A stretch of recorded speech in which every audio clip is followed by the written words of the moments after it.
Bom dia, pessoal. Para quem não me conhece, meu nome é Cláudio Sabino. Sou advogado constitucionalista e filósofo cristão. Hoje, notadamente, dia 20 de dezembro de 2023, meado de uma manhã, portanto, haja visto o relógio registrar 10h03 da manhã. Estou voltando aqui para finalizar o nosso ano corrente, nosso ano civil, notadamente nesta semana que se comemora o Natal e a próxima encerra-se o presente ano com o clássico Réveillon. E esta fora exatamente a razão pela qual, no presente momento, fui literalmente instado ou provocado, para não dizer inspirado, a fazer uma breve reflexão, que também, em que pese, terá o condão de uma reflexão e de uma retrospectiva do que houve de mais importante no Brasil e no mundo, sob a perspectiva econômica, geopolítica, e aí estamos a falar da guerra duelada entre a Rússia e a sua vizinha Ucrânia, que já dura expressivo mais de um ano, seguida pela mais jovem guerra santa, qual seja a duelada desde o último dia 7 de outubro do corrente ano, na ocasião em que o grupo terrorista Hamas atacara o sul de Israel e fizeram com que até o presente momento, em que pese, já tivesse quase 2.000 mortos do lado de Israel e do outro quase 20.000, ou seja, uma guerra literalmente desproporcional, como também pontuei em um vídeo feito especificamente acerca dos contornos e alcances da guerra duelada há mais de 2 meses entre o Estado Soberano de Israel e o grupo terrorista Hamas, e que, por via reflexa, acaba de forma injusta atingindo milhares e milhares de pessoas palestinas que vivem tanto na faixa de Gaza, que são em torno, antes da guerra, 2.300.000, e do lado da Cisjordânia, comandada pelo grupo Fatah, que não é considerado terrorista pela ONU e pela Organização Internacional, diversamente do grupo terrorista Hamas, que governa sobre 2.300.000 de palestinos, notadamente na faixa de Gaza, que é aquele pedaço de terra que tem, segundo a ONU, em torno de 365 quilômetros quadrados, que faz fronteira com o Egito, Israel e aos fundos, banhado pelo clássico mar Mediterrâneo. E esta foi a razão pela qual, desde o último dia 7 de outubro do corrente ano, fiz diversos vídeos contextualizando e fazendo a cobertura da guerra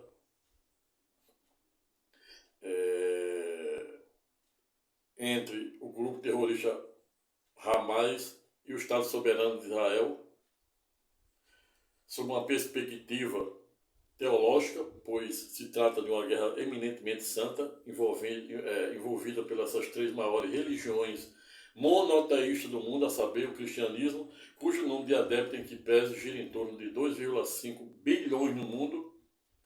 A segunda do ranking, a saber, o islamismo, se aproximando de 1,5 bilhões, e as estatísticas e prognósticos, em que pese, apontam que até ido do ano de 2050, com efeito, dado o número, tende a se igualar ao número de cristãos no mundo.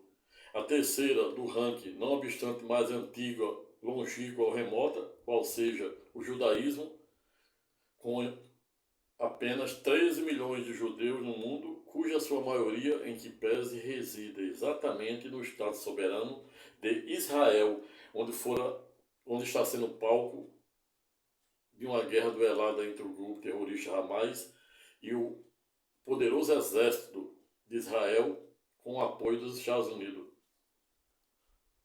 Mas isso aí já foram objeto de diversos vídeos aula que você pode acessar no presente canal. Mas o que me trouxe, ou trouxeram hoje aqui, para finalizar este ano civil, notadamente em sede desta semana, meados desta semana de Natal, foi exatamente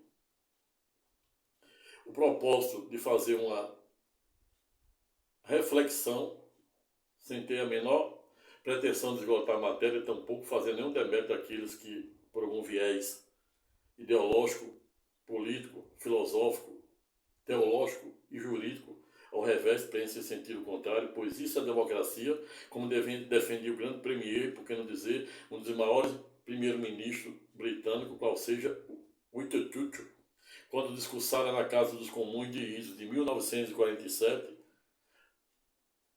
na ocasião não olvidando em dizer que a democracia é o pior dos regimes, à exceção dos demais, ou seja, Winston Churchill estava exatamente querendo nos dizer e nos ensinar, em uma síntese estreita, que por pior que seja o regime democrático, em que pese, ele será ano-luz melhor do que qualquer regime ditatorial ou autocrata, como o da Rússia, como o da Arábia Saudita, como o da Coreia do Norte, como do Irã, do Iraque,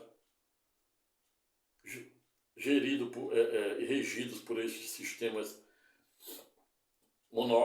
de monarquia absolutista, de terrorismo, no caso do Hamas, no caso do Hezbollah, etc. E aí me vem à mente aqui o que dizia uma ex-presidente do Brasil, qual seja Dilma Rousseff, que hoje preside o Banco Internacional, o BRICS, ganhando aí 10 vezes o que ela ganhava como presidente da República. Para quem é época novidade em dizer que mais vale o barulho das revoluções ao silêncio da ditadura, remontando exatamente essa ideia defendida em Isis de 1947 pelo grande premier britânico, a saber, Sua Excelência o Primeiro-Ministro Winston Churchill, quando dissera, em uma síntese estreita, ser a democracia o pior dos regimes, à exceção dos demais.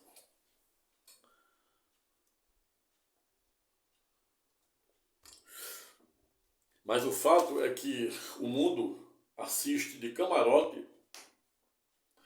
uma iminente e manifesta crise de legalidade e legitimidade, a ponto de até mesmo as pessoas deixarem de acreditar na rigidez das instituições democráticas de direito, a ponto de o mundo, não somente o Brasil, mas o mundo, ter a triste e lamentável oportunidade de assistir de camarote o atentado do último dia 8 de janeiro contra os três poderes, exatamente em razão das pessoas estarem numa espécie de sofismo. Para quem não sabe, sofismo significa alguém ser induzido ao estado de erro. Para quem não conhece o que significa o estado de erro, explico. E como sempre, a resposta é de fácil alcance. Pessoa ser induzida ao estado de erro significa exatamente, sob a perspectiva jurídica e filosófica, ela se revestir de uma espécie de sofismo, que é uma falsa verdade, falsa compreensão da realidade para construir e fazer falsas, se chegar a falsas verdades. Pessoa ser induzida a erro, achando que está fazendo uma coisa certa, como na verdade está fazendo uma coisa errada. Existe um dispositivo na Lei de Introdução ao Direito Brasileiro, o antigo Lei de Introdução ao Código Civil, que diz: ninguém pode se eximir de cumprir a lei alegando desconhecê-la. E o sistema fecha e dá coerência e unidade a todo o ordenamento jurídico quando diz ser permitido tudo aquilo que não for proibido.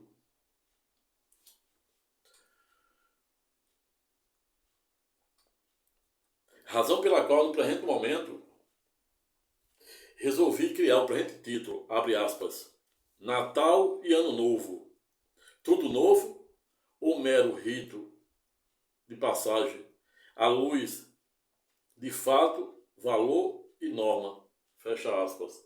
Eis a questão, como defendia o grande premier, o ou por que não dizer, um dos maiores poetas de todos os tempos britânico, qual seja William Shakespeare, para quem certa feita não ouvidarem dizer, existiam entre o céu e a terra ano-luz mais coisa do que a nossa vã filosofia imagina. E aí me vem à mente outro grande filósofo, pensador francês, matemático, era físico e filósofo também, qual seja Blaise Pascal, em Ise do ano de 1900, que morreu em 1961, ficou conhecido e famoso como um dos grandes mentores, um grande protagonista dessa ideia de probabilidade, a ponto de, na época, se dirigir para os ateus e dizer que o homem que não acredita em Deus, se realmente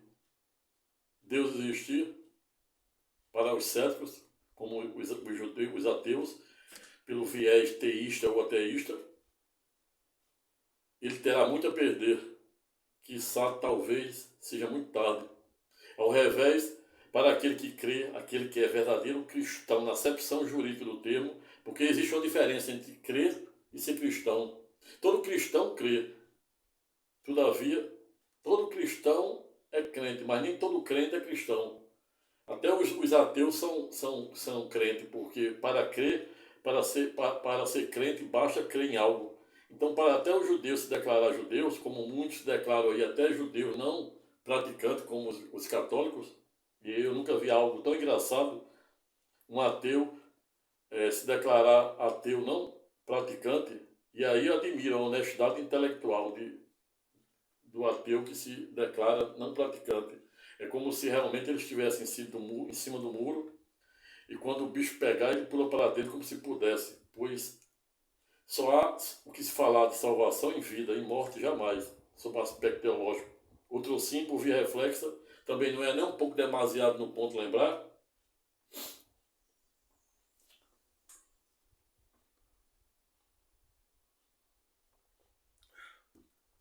defendia Blaise, o grande filósofo Blaise Pascal, que aquele que crê, se eventualmente Deus chegar ao ponto que Deus não existe, nenhum prejuízo ele terá. Ao revés, aquele que não crê, o prejuízo será imenso, incalculável. É o que defendia e defende Blaise Pascal, o grande filósofo, pai e protagonista da lei da probabilidade. Mas Blaise Pascal também não olvidara em ser pedagógico quando certa feita dissera que o coração tem razão, que até a razão desconfia. Por lógico, ele estava nos remetendo a essa ideia defendida outrora por Platão, quando em Iso de 399 a.C., Sócrates fora acusado, denunciado, condenado e executado com o veneno mais letal de todos, a saber, o cicuta, com a falsa acusação de que ele estava blasfemando contra as crianças e atentando contra os deuses do Olimpo ou da antiga Grécia, que não eram poucos, remontando aquela passagem de Epimênides 500 anos antes de Cristo e 500 anos depois, segundo o capítulo 27 seguinte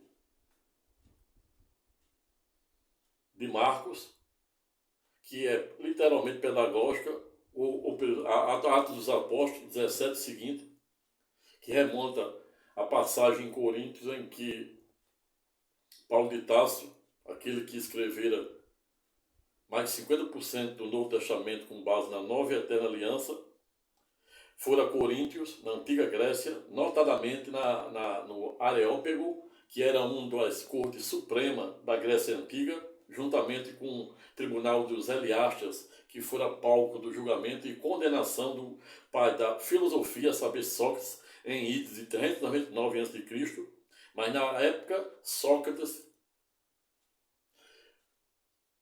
provocado pelo seu discípulo, querido discípulo Platão, que dizia: se defenda, Sócrates.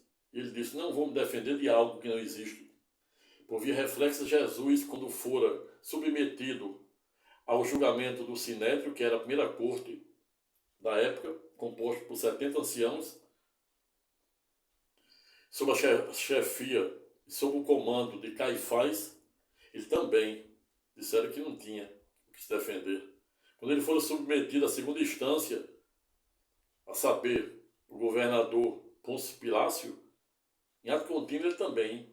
Pôncio Pilácio disse: se defenda. E ele disse: não tenho do que me defender, pois não existe acusação. É submetido à terceira instância do imperador Herodes. Herodes se declina da competência e devolve para o governador Pôncio Pilácio. E Pôncio Pilácio tem 3 oportunidades de inocentar Jesus e quedara-se silente ou omisso, simplesmente entregando Jesus à mercê da própria sorte e, por que não dizer, à mercê de seus maiores algozes, que eram os fariseus, sob o comando do chefe do Sinédrio, qual seja, Caifás. Vejo, portanto, que existe toda uma particularidade entre o julgamento de Sócrates em Idos de 399 a.C. com o julgamento de Cristo em Idos do ano 30 e seguinte, depois de Cristo, da era comum. E por falar em era comum, para aqueles céticos, como judeus e palestinos, que até o presente momento continuam céticos em acreditar na divindade de Jesus, na Trindade, os muçulmanos avançam-se um pouquinho em relação aos judeus a ponto de dizer que Jesus, não obstante não ser o Messias, conforme o livro dos profetas, todavia em que pese ele poderia ser em tese considerado mais um profeta, e o que difere ele dos demais profetas é que ele nunca pecara, ou seja, direto ou indiretamente, consciente ou inconscientemente, os islâmicos ou muçulmanos acabam reconhecendo a divindade de Jesus, pois não existe nenhum homem, dada essa nossa miserável natureza humana, que possa dizer que nunca pecara. E aí me lembra aqui João Calvino, um dos grandes protagonistas da segunda reforma protestante na França, para quem defender a tese da soberania divina de Deus, a ponto de dizer que Deus é poderoso de tal maneira que ele só salva quem ele quer, ou seja, remontando essa ideia de seleção. E João Calvino, em tese, não estava errado, pois observamos que Deus derrama a sua unção de caráter comum para bons, ruins, justos e injustos. E não à toa, o mesmo sol que ilumina o dia dos bons, por via reflexo, é o mesmo sol que ilumina o dia dos ruins.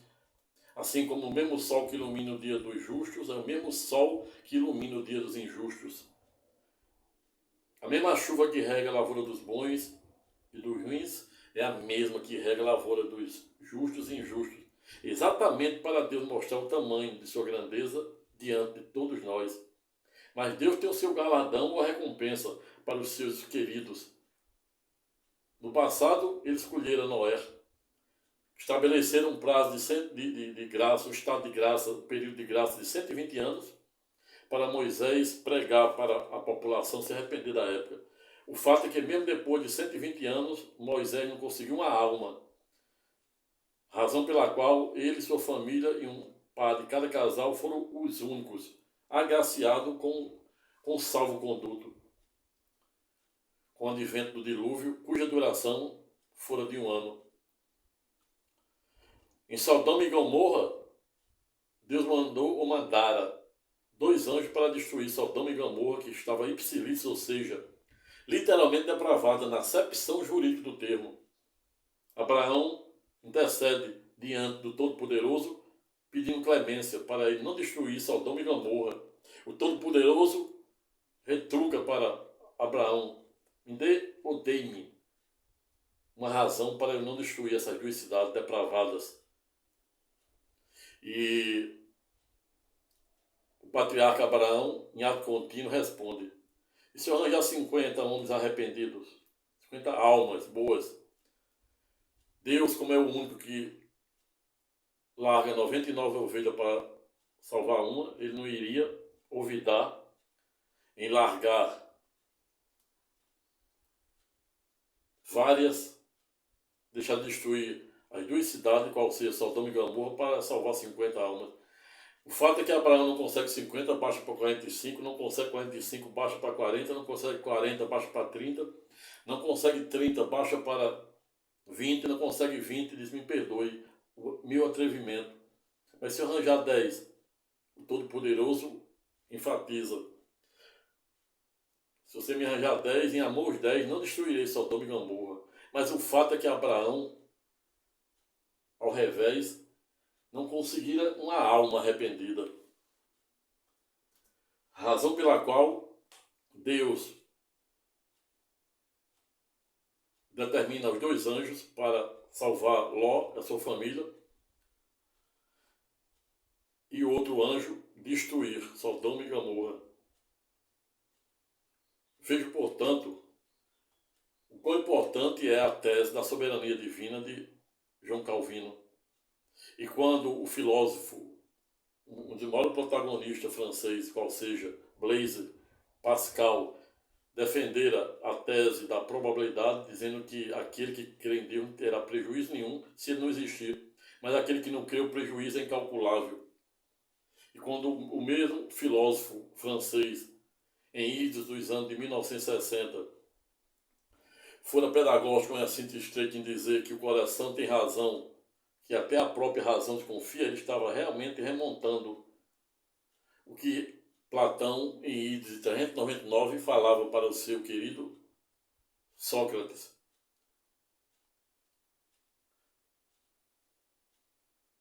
Ou seja, Platão, na verdade, dissera que não sabia bem o que era verdade. E Platão diz que entendia como verdade ou justiça algo não empírico, ou seja, algo que é ligado ao quê? Ao coração. Vem Aristóteles falando de verdade e de justiça, fora pedagógico também em dizer o que entendia como justiça. Justiça para Aristóteles, que foi um professor, um grande professor do imperador da Macedônia, ou seja, Alexandre o Grande. Aristóteles, falando de justiça e de verdade, disse que entendia como verdade algo ligado ao virtus, ou seja, a virtude, remontando essa ideia de meritocracia e também nos remontando ao princípio da isonomia formal e material, cujo primeiro consiste exatamente em tratar todos igualmente, independente de cor, raça, credo religioso, ideologia, e o segundo, ou seja, isonomia material, que consiste exatamente em tratar os desiguais desigualmente na medida de suas desigualdades no limite da lei. O piano, quando estado a falar sobre justiça, ele diz: justiça dá a cada um que é seu. E também fora pedagógico quando dissera que o direito é uma das maiores obras da criação humana. Tentar entendê-lo é entender ou entender uma parte, nós mesmos. Um dos grandes protagonistas do ateísmo, ou seja, Schopenhauer, também foi pedagógico, quando estabeleceram os 3 ciclos da verdade, a ponto de dizer que a verdade ela tem 3 ciclos de resistência e de ceticismo. Bem como, primeiro, a verdade ela é literalmente ridicularizada. No segundo momento, ela é ignorada, e somente no terceiro plano é que ela passa a ser aceita como uma fumaça de que algo existe. Não à toa, quando uma mentira ou um fake news é dito por mais de uma vez, se torna como verdade, exatamente por conta desse ceticismo. E aí me vem à mente Nietzsche, um dos grandes protagonistas do ateísmo também, que certa feita disse ou dissera que Deus... Nietzsche nunca disse que Deus não existia, ele disse que ele estava morto. Talvez remontando aquela ideia do período interbíblico ou intertestamentário, que consiste exatamente o período em que Deus, tão indignado com a humanidade, passaram expressivo 400 anos sem se manifestar para a humanidade, até que veio a nova e eterna aliança por meio da primeira vinda do verdadeiro leão da tribo de Judá, qual seja Cristo Jesus, na qualidade de servo e cordeiro, no lombo de um jumento, filho de jumenta, para ser o nosso Redentor e sumo sacerdócio na ordem de Melquisedeque.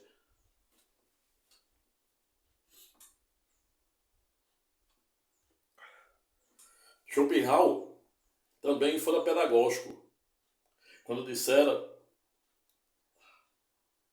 que quanto maior o conhecimento do homem, maior o seu sofrimento. E isso ocorre exatamente por quê? Porque quanto mais o homem estuda, quanto mais ele busca a verdade, João 8:32, buscais a verdade, e a verdade vos libertará. Tão bem recitada pelo ex-presidente da República, a saber, aquele que era conhecido, chamado por muitos como mito, qual seja sua excelência Jair Messias Bolsonaro. Exatamente, porque quanto maior o conhecimento do homem, mais consciência cósmica, literária, democrática ele adquire. E esta é exatamente a razão pela qual convido os senhores e senhoras do Oravante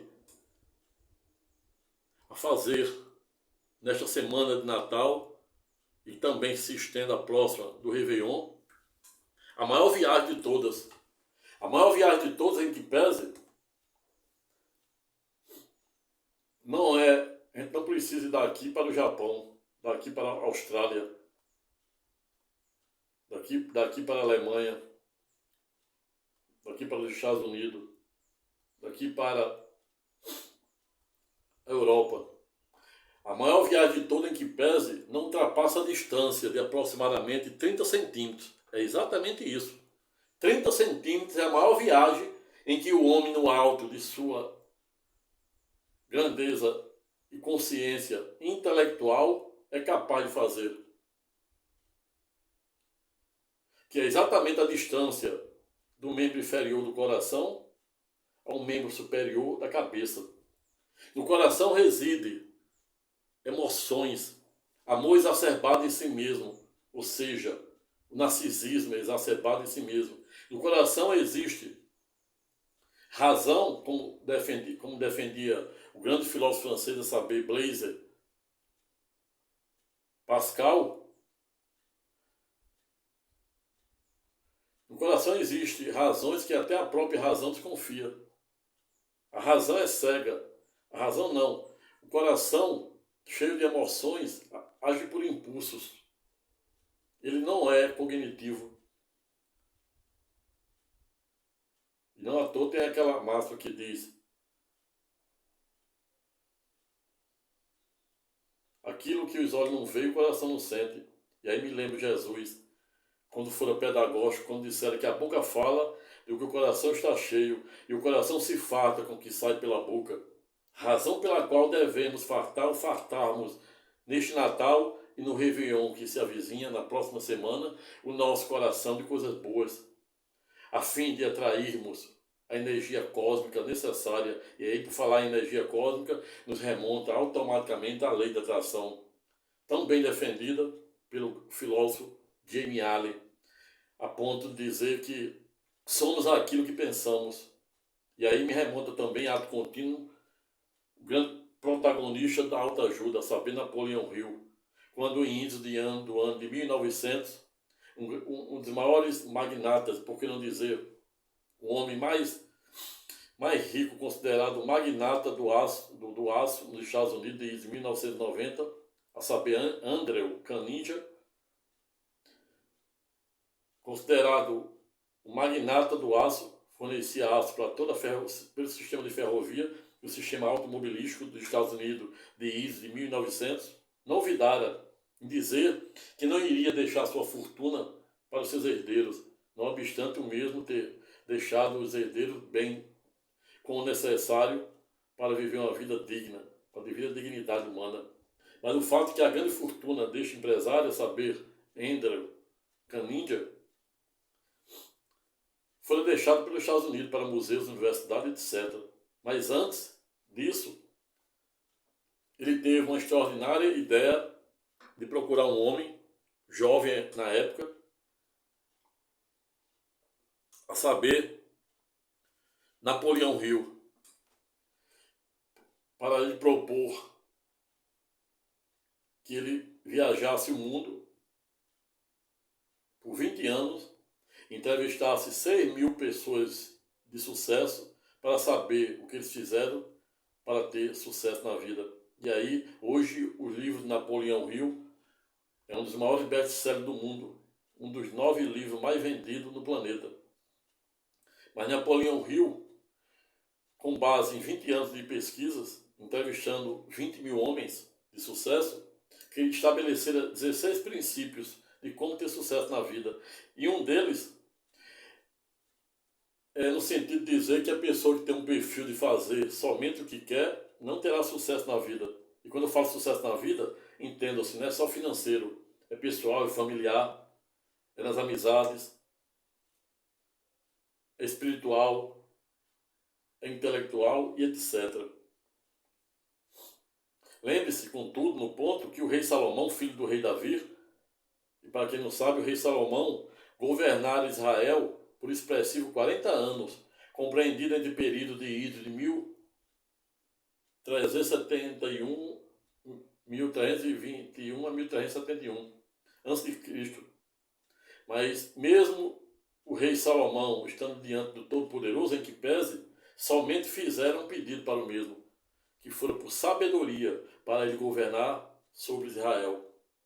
E diante daquele simples pedido, pois o rei Salomão estava diante do Todo-Poderoso, podia pedir riqueza, tudo, poder, mas só pedira sabedoria, o Todo-Poderoso, para além de torná-lo o homem mais sábio do seu tempo, em ato contínuo também o tornou poderoso e muito rico.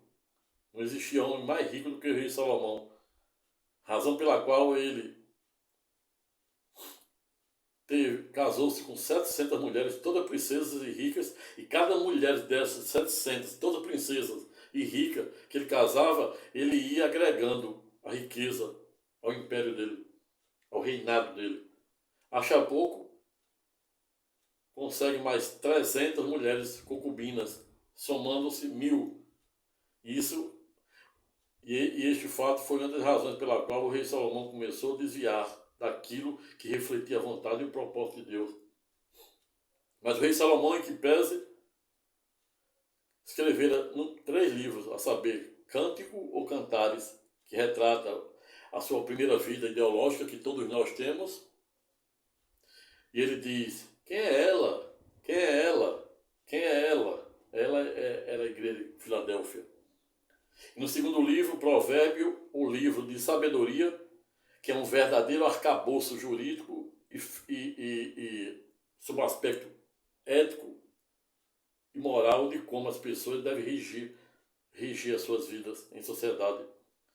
Escreve o terceiro livro, a saber, Eclesiastes, no sentido de dizer que na vida tem a época de nascer, de viver, de se calar, de falar, de aprender, de morrer. E tudo passa. E o que nos consola é eliminar a certeza de sabermos que podemos contar com o Todo-Poderoso. E é isso que faz a grande diferença entre um ateu, pelo viés teísta ou ateísta, em relação a um homem que crê fervorosamente em Deus, como tão bem defendia o erudito Paulo de Tarso, para quem certa feita fora interceptado pelo Todo-Poderoso, a saber, Cristo Jesus, no caminho de Damasco, e Cristo Jesus o derruba com a tocha de fogo, deixa o cego por 3 dias. Em ato contínuo, aparece em sonho para Ananias e diz, Ananias, estou mandando um homem aí para você recebê-lo, alimentá-lo e batizá-lo, pois de hora avante ele será o meu seguidor e pregador. Ananias diz, como é o nome dele, Senhor? Todo-Poderoso, Cristo Jesus, diz, o nome dele é Saulo de Tarso. É o quê, Senhor? Exatamente, Saulo. Esse homem é o nosso maior algoz, em que pese estava vindo armado até os dentes para nos perseguir, prender, quiçá até mesmo matar. E Cristo Jesus, no alto de sua infinita grandeza, não vidara em dizer para Ananias: não vos preocupeis, Ananias. Estou usando aqui uma licença poética. Pois escolhi Saulo para ensiná-lo a sofrer pela minha causa. E desde a primeira pregação de Saulo até o último suspiro, quando ele fora literalmente decapitado, ele teve a sua vida tentada de morte. Mas o que chama a atenção é que Saulo, antes de morrer, disse ter feito o bom combate.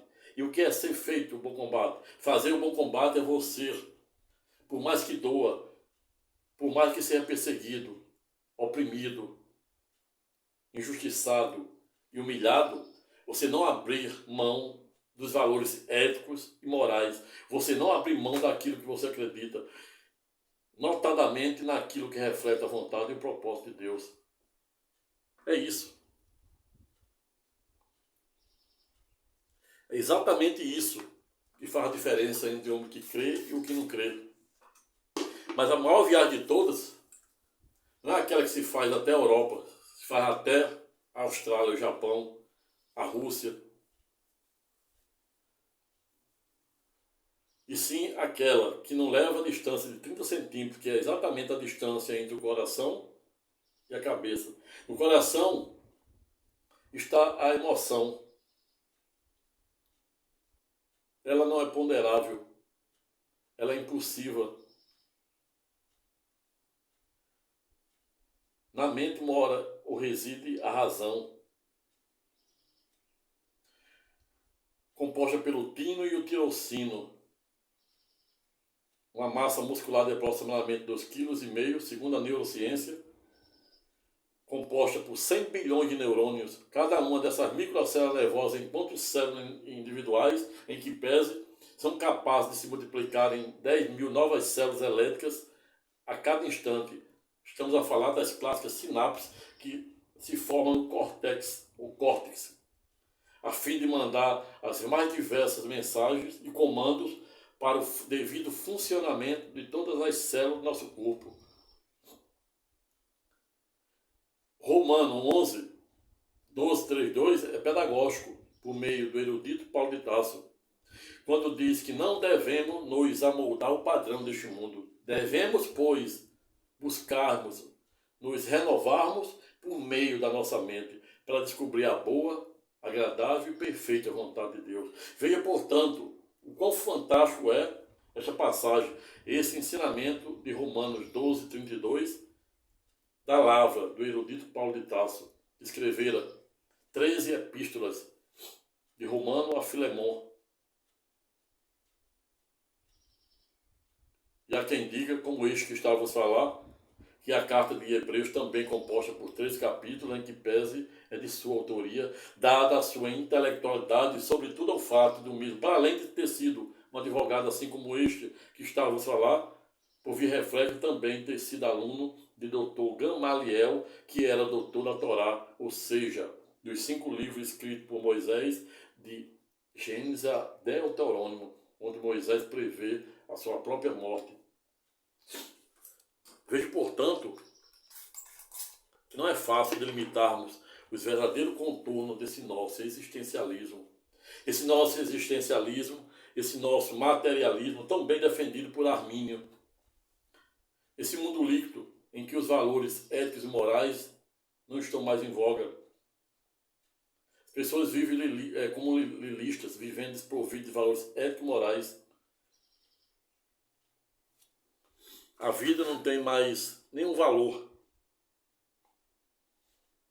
As pessoas deixaram de acreditar na rigidez das instituições democráticas do direito, como os 3 poderes, a ponto de um mundo assistir a lamentável cena do atentado do dia 8 de janeiro aos 3 poderes, exatamente porque as pessoas estão eivadas dentro dessa crise de legalidade e legitimidade, em que as pessoas colocam em xeque a rigidez das instituições democráticas de direito, sem nenhum demérito daqueles que pensam em sentido contrário. O exemplo tem que vir de cima para baixo. As crianças têm que ser educadas para, desde cedo, aprender que pequenas práticas, pequenos delitos é que faz com que forme um homem desonesto, improbo. O verdadeiro pai, o verdadeiro professor, como dizia Nietzsche, o verdadeiro professor ensina por prazer. O verdadeiro pai, o verdadeiro professor, o verdadeiro advogado, assim como Deus não diz o que a gente quer ouvir. A gente faz diversos pedidos, ele atende, mas não da forma que a gente pede, pior ainda, dentro de nosso modus operandi, ensino dele. Deus é atemporal, razão pela qual ele não se submete à lei dos homens. Tampouco é nossa vontade. Nós, a gente tem que pedir tudo conforme a vontade dele, não a nossa. A tudo dá graça. Tessalonicenses 5, 15, 18. Pois a vontade não é do homem, e sim do Todo-Poderoso. Somos salvos por meio da graça e por meio da fé. E até mesmo a fé em que pese não pode ser objeto do homem, para que o homem não se engrandeça em detrimento do Deus. Veio, portanto, que a maior viagem de todas é essa, que o homem pode fazer no alto de suas infinitas consciência cósmica e intelectual, que é exatamente entre a emoção que está no coração para a razão que está nesses 100 bilhões de neurônios.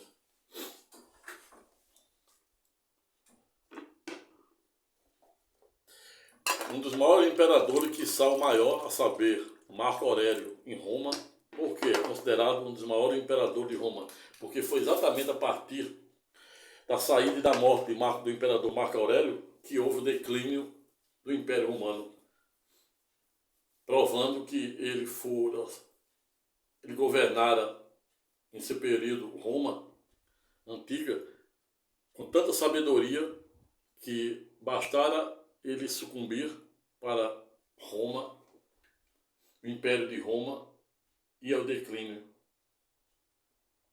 Certa feita, ele não ouvirá nem dizer que a melhor maneira de nos vingarmos de nossos algozes ou inimigos é não fazer o que eles fazem. É não fazer a mesma coisa que eles fazem.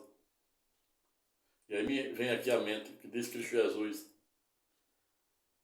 falando para o seu querido discípulo Pedro, Simão, que perguntaram quantas vezes deveria perdoar. E aí Cristo Jesus responde, 7. Ele diz 7 vezes 70, 490 vezes. E por que temos tanta dificuldade de praticar o primeiro perdão? Explico, e como sempre, a resposta é de fácil alcance. Temos tanta dificuldade de praticar o primeiro perdão exatamente porque este não é dom do homem. Perdão é dom de Deus. O melhor que o homem pode fazer é desculpar, jogar para debaixo do tapete, e a primeiro surto, o primeiro gatilho que dispara de raiva, vem aquela lembrança, aquela imagem, aquela memória, e ele se transtorna. O que podemos fazer é desculpar e clamar para o Todo-Poderoso por meio do dínamo do poder do Espírito Santo poder apagar essa mágoa, esse rancor, essa angústia de Jacó. Somente ele pode, por meio do fogo, do dínamo do poder do Espírito Santo, operar esta obra do perdão. O trocinho, a neurociência também é pedagógica, quando nos ensina que esse neurônio, de 100 bilhões de neurônios, salvo os casos de traumatismo craniano causado por um eventual acidente doméstico ou profissional, em que pese, a nossa mente jamais esquecerá nenhuma das informações que recebe, desde o cordão umbilical até o último suspiro, salvo os casos de traumatismo craniano. E a mesma neurociência, há pouco mais de dois anos, revelaram um trabalho no sentido de dizer que o cérebro humano, naquele momento em que está transitando entre a vida e a morte, em que o homem passa da vida para a morte, a neurociência comprovou que o cérebro apresenta atividade cerebral de aproximadamente 15 minutos ou 900 segundos. E aí, naquele momento, passa um verdadeiro holograma de tudo que você viveu, desde o cordão umbilical até o último suspiro. Por exemplo, você imagina a pessoa que está se afogando, e eu digo isso com experiência própria, que eu era considerado, sempre fui considerado um exímio nadador, sem nenhuma modéstia. Eu gostava muito de nadar. E quando eu via um barquinho lá no mar, achava que era perto. E ia do nado. Quanto mais nadava, parecia mais distante. Mas nunca deixei de ter aquele barquinho, porque quando eu olhava para trás, ele estava pior. Não sabia como é que eu ia voltar. E certa feita, no meio dessa natação, fui surpreendido por um como é o nome? Aquele rudimuinho de água que me puxou e me puxava para baixo e eu não conseguia sair de jeito nenhum. E naquele momento passou exatamente esse holograma. Tudo que eu tinha passado desde a concepção até aquele momento, remontando essa ideia aí, dessa passagem de 15 minutos que a neurociência comprovara. Veio, portanto, que não é fácil delimitarmos os verdadeiros contornos e alcances desse nosso existencialismo. É muito pobre enxergarmos a vida apenas sob essa perspectiva desse nosso existencialismo, que só Deus, céu e terra passarão, só Deus fica. E a qualquer momento podemos soprar. Quantas pessoas nessa pandemia faleceram, foram embora? Tomei uma informação ontem que um médico, que eu já estava até pensando em fazer a cirurgia, morreu de um infarto fulminante. Então é muito pobre enxergarmos a vida somente sob essa perspectiva desse nosso existencialismo. Razão pela qual devemos recorrermos a algo maior, algo que transcende, que é exatamente a vida espiritual, que é essa, que a palavra de Deus nos ensina.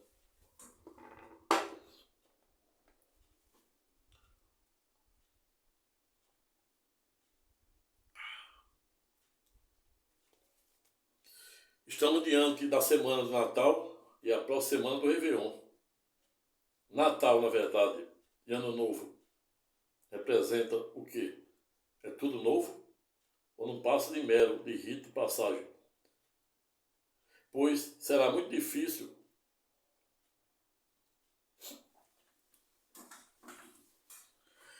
conseguirmos resultados diferentes fazendo as mesmas coisas.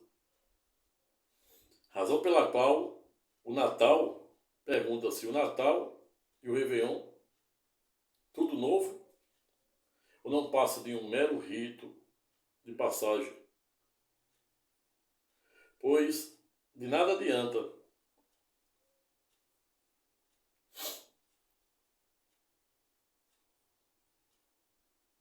no Natal, notadamente aproximando o Ano Novo, na virada do ano, no Réveillon, no clássico Réveillon, fazermos diversos pedidos para o Todo-Poderoso, se a gente não faz uma alta reflexão, no sentido de colocar em prática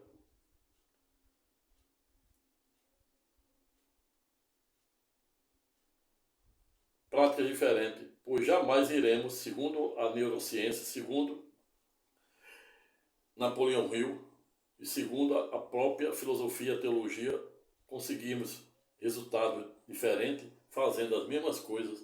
E esta é a razão pela qual, sob a perspectiva filosófica e teológica, portanto, tudo que existe ao nosso redor, no micro e no macrocosmo, se faz no mínimo 2 vezes. Ou seja, primeiro se dá no plano das ideias. A gente projeta algo, pensa em algo, existe uma diferença de pensar e ter pensamento. Ter pensamento é você ter diversos problemas, você ter conta e você ficar só pensando. E pensar verdadeiramente é você trabalhar no meio, no método, para você conseguir sanar aquele problema, aquela conta. Então, tudo na vida que a gente observa no micro e no macrocosmo, tudo que existe nesse materialismo, antes ele surgiu no plano mental. E alguém teve que, para além de projetar na sua cabeça, teve que colocar para transformar no mundo físico. É assim. Razão pela qual se torna inócuo fazermos diversos pedidos na virada do ano, quando, na verdade, as nossas práticas, as nossas ações, os nossos pensamentos continuam os mesmos. E essa é exatamente a razão pela qual não temos como obter resultado diferente fazendo as mesmas coisas. E esta também é a razão pela qual defendo que o Natal e o Ano Novo não passará de rito de passagem. Será só virar o calendário. Ao revés Se sairmos de nossa zona cinzenta de conforto para descobrir o novo, se colocarmos em prática o que Romanos 11, Romanos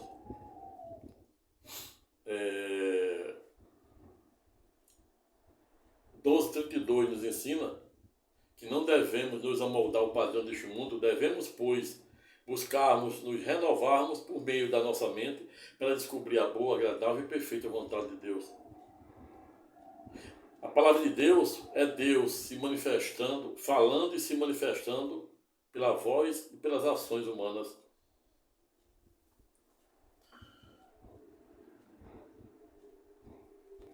Vejo, portanto, que Napoleão Hill também, em um dos seus 16 princípios, é pedagógico em dizer que tubarão nada com tubarão e sardinha com sardinha. Entenda-se como sardinha esse nosso mundo acomodado nessa zona cinzenta de conforto, em que a gente tem medo de alçar voo, de fazer o novo. Tudo que é novo gera da mais certa resistência ao mais jubiloso fascínio. E as pessoas têm medo de descobrir o novo, exatamente por conta desta zona de conforto, que é, na verdade, uma inércia que precisa ser impulsionada. Até mesmo no processo existe a inércia. O juiz é considerado inerte, ele só age, pouquíssimos casos ele age de ofício. Na maior parte das vezes, ele tem que ser provocado pelo advogado. Por via reflexa, a nossa vida deve ser feita a mesma coisa.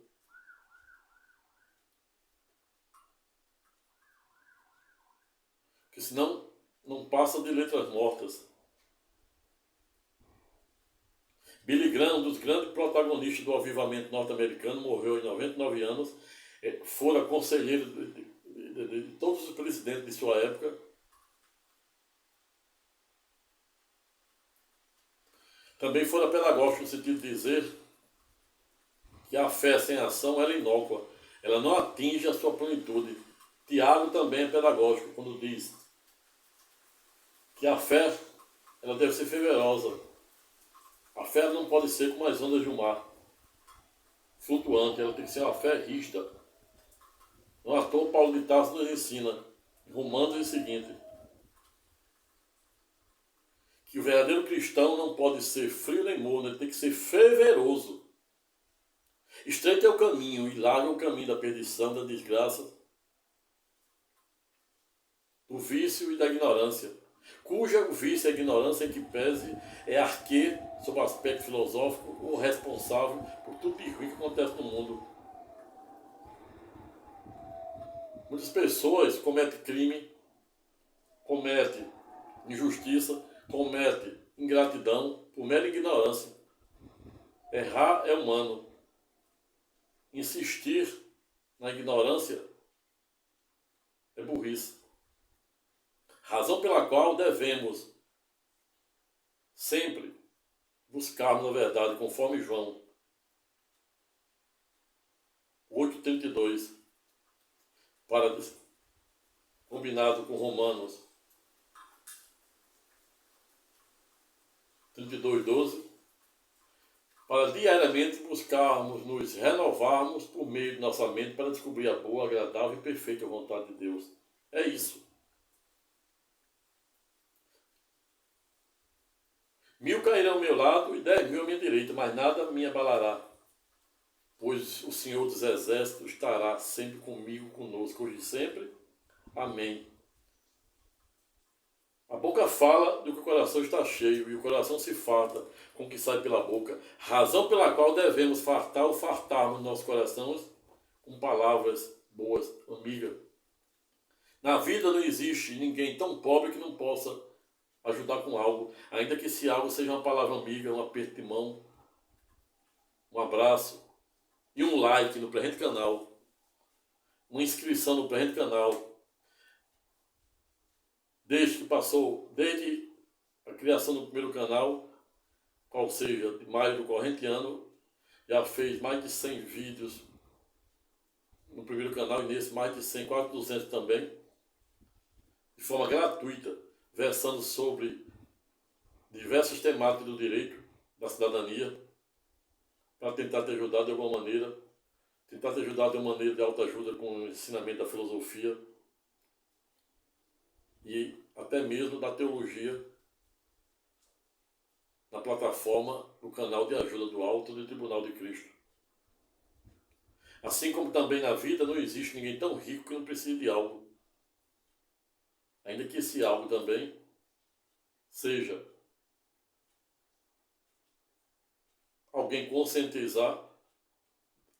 conscientizá-lo daquilo que verdadeiramente representa o Espírito do Todo-Poderoso. Repita-se, céu e terra passarão, só Deus fica. E é muito pobre enxergarmos esse nosso existencialismo somente sob a perspectiva material.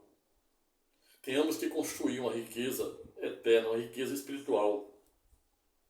Paulo de Tarso também é pedagógico, em Romanos a Filemon, quando diz que homens respeitem suas mulheres, por via reflexa, mulheres também respeitem os homens. Os direitos são bilaterais. As mulheres precisam ser espirituosas, respeitosas com seus companheiros. Por via reflexa, os companheiros também. Deus nos ensina que não devemos pagar com a mesma moeda. Devemos ter o termos inteligência emocional, senso de ponderação adequada. Não agimos impulsivamente com o calor da situação. Quando você se deparar com os mais diversos problemas, não esqueça que tudo passa, como defende o rei Salomão. Tudo passa, tudo é ilusão, tudo passa. E o que nos conforma é eliminar a certeza de saber que podemos contar com o Todo-Poderoso Senhor dos Exércitos, de anjos celestiais, lá do terceiro céu.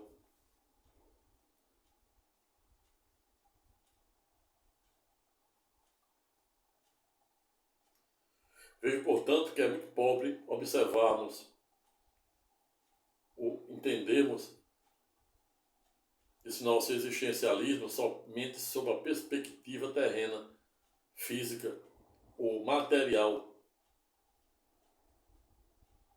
Não à toa Jesus ensinava, foi pedagógico, quando dizia que era mais fácil um camelo entrar no buraco de uma agulha do que um rico entrar no rio do céu. Por lógico que Jesus, duas observações nessa passagem, nessa fala de Jesus.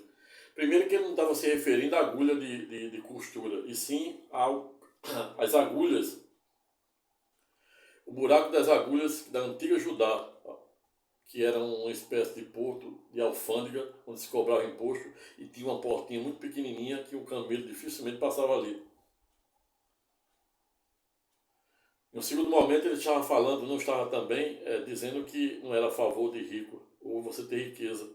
Se fosse, o rei Salomão só pedia uma coisa para o Todo-Poderoso, que foi para ele dar sabedoria para ele governar diante de Israel. E não à toa, para além de sabedoria, Deus também lhe deu poder e riqueza para governar diante de Israel por expressivo 40 anos, compreendido entre o período de idos de 321 a 371 a.C.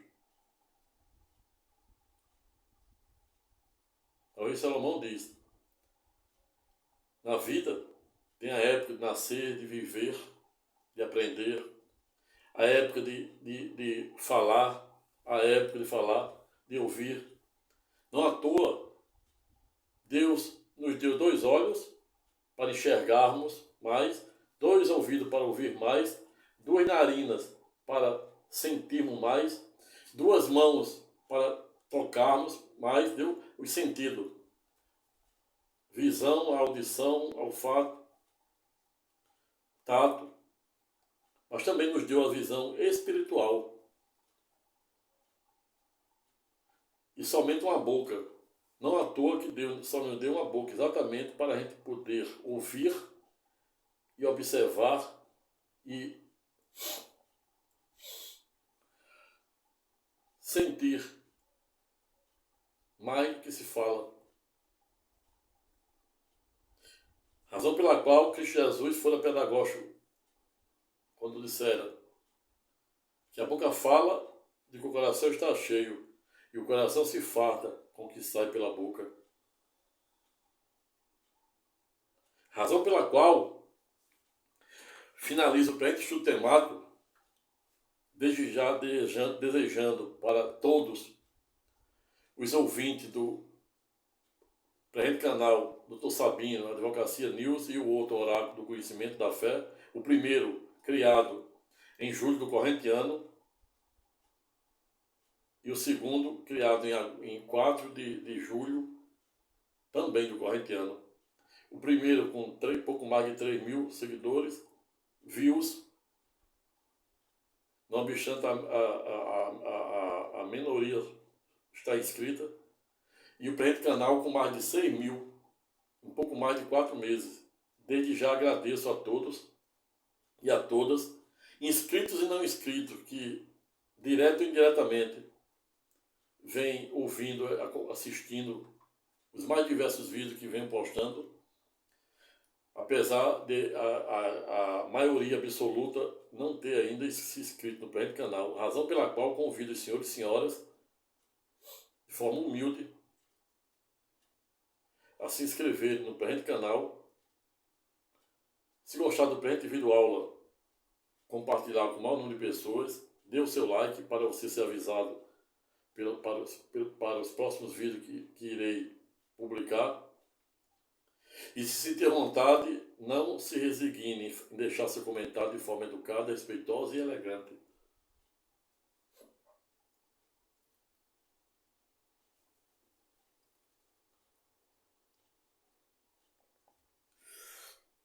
Razão pela qual lembro que existia um grande dramaturgo, poeta, filósofo, etc., qual seja Fernando Pessoa, um português, para quem à época não ouvidarem dizer que não somos nada, não serei nada e nem quero ser nada, sou apenas um sonhador, assim como você,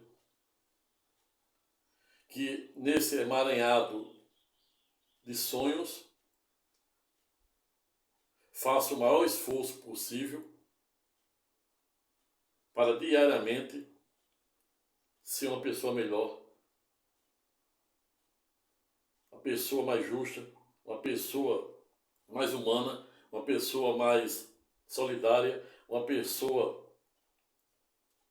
mais espirituosa, uma pessoa mais amiga, uma pessoa mais companheira, uma pessoa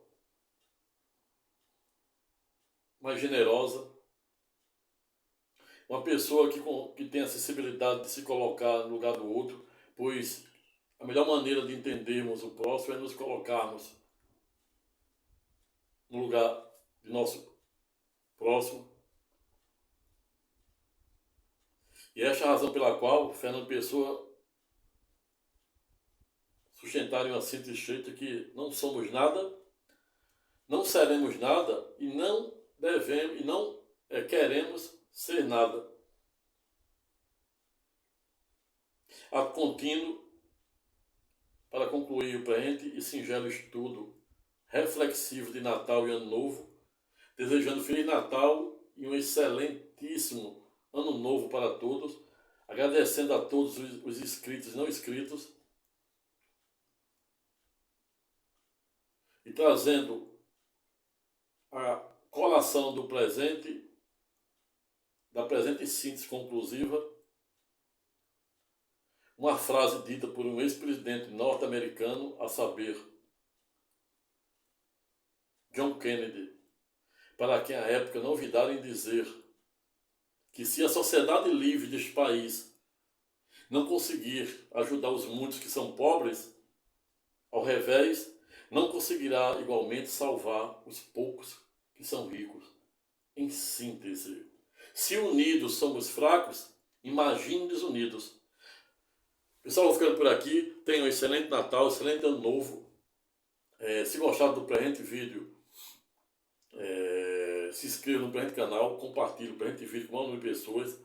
Aperte o sininho para você ser avisado dos próximos vídeos que serão postados. E se sentir à vontade, desde já, deixe o seu comentário de forma educada, respeitosa e elegante. Fique com Deus, excelente Natal e Ano Novo também. Amém.